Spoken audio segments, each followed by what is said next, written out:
August 2016, shortly after the launch of augmented reality game Pokemon Go, a Japanese driver became so distracted playing the game whilst driving that he knocked over a woman, killing her and injuring another. Yale professor and computer scientist David Gelernter, in his 1991 book Mirror Worlds, predicted that someday soon we will look into our computer screen and see reality.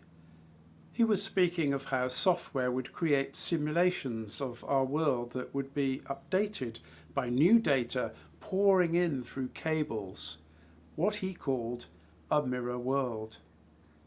Today, we'd call that augmented reality, the blending of the digital and real worlds.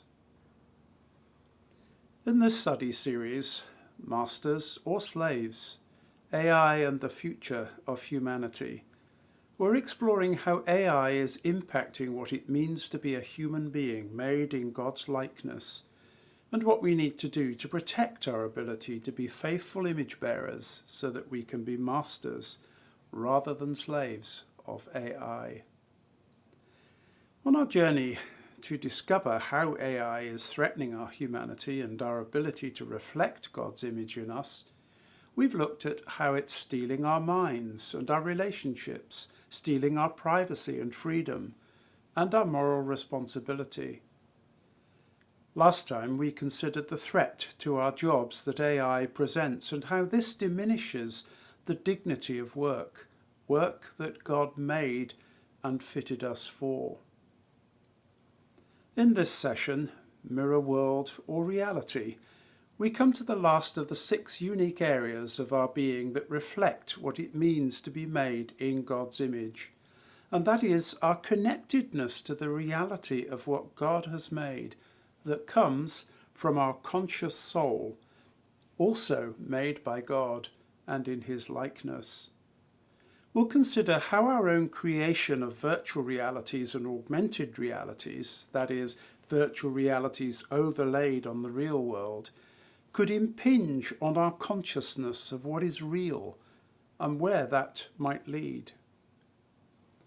Virtual worlds are those that are created by computer simulations and are usually experienced through special glasses, sometimes accompanied with motion simulation, for example where the virtual reality is flying a plane.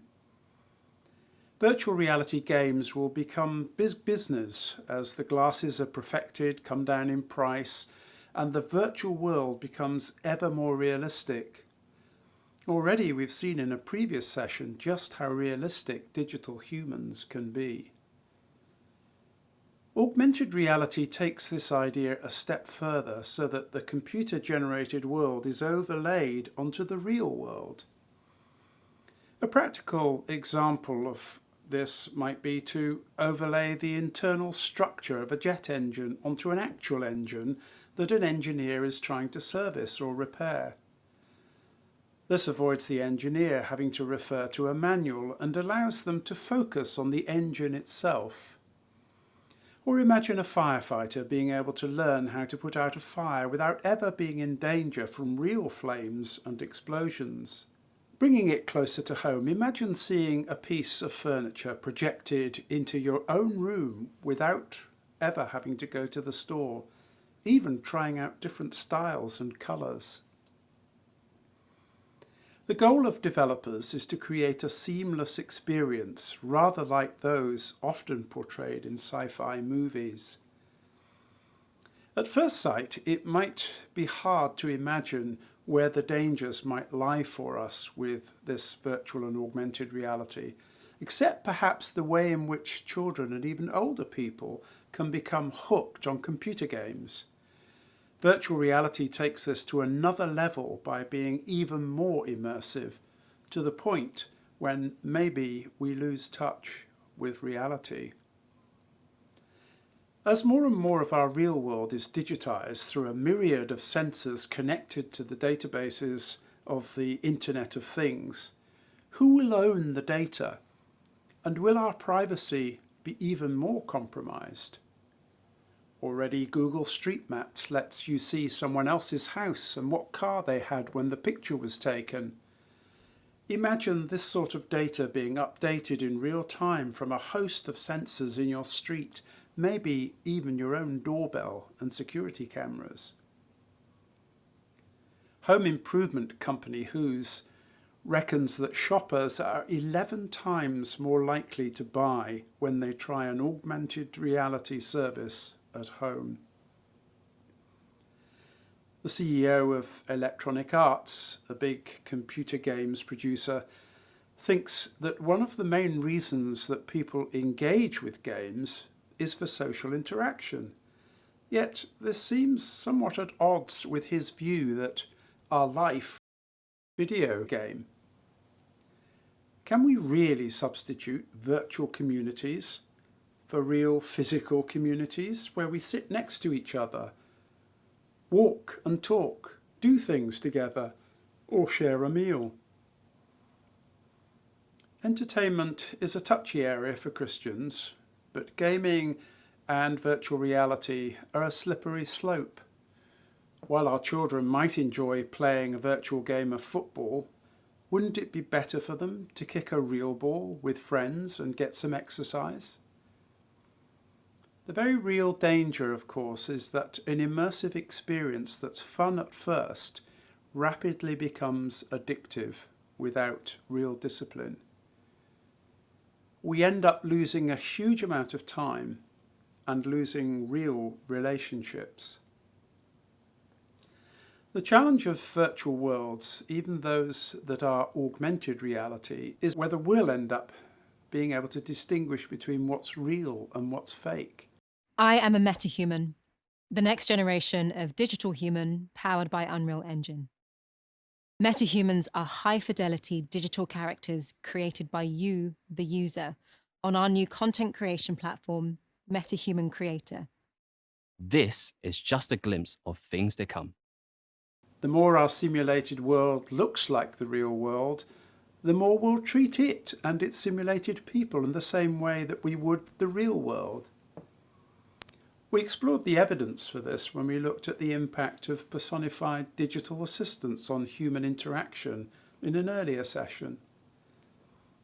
The same dangers that we observed when using Alexa, Siri, or digital human chatbots, toy or humanoid robots are present in virtual and augmented reality experiences.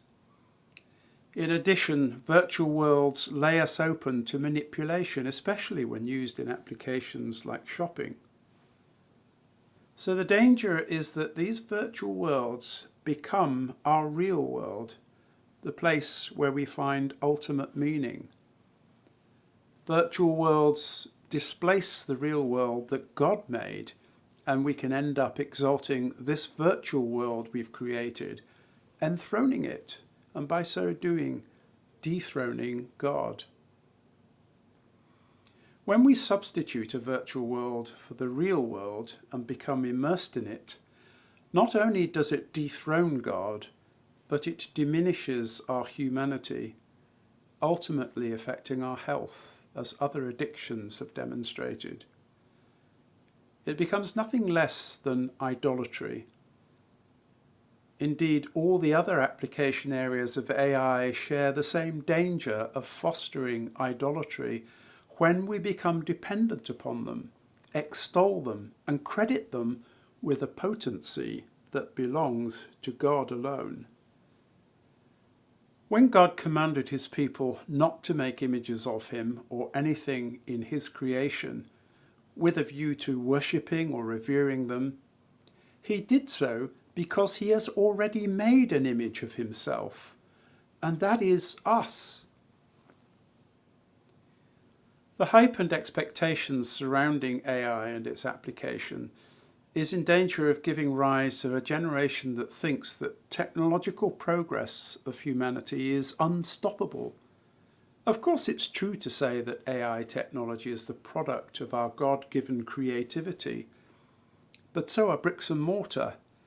And we should be cautioned by God's reaction to a similar arrogance millennia ago when humans tried to build a tower reaching to the heavens, the Tower of Babel. In our final session, Sole Purpose, we'll draw together some of our discoveries in this study series and how AI, far from being all bad, represents a spectrum of risk to our being human. We'll also think about how virtue can be used to resolve the ethical dilemmas that some AI applications throw up.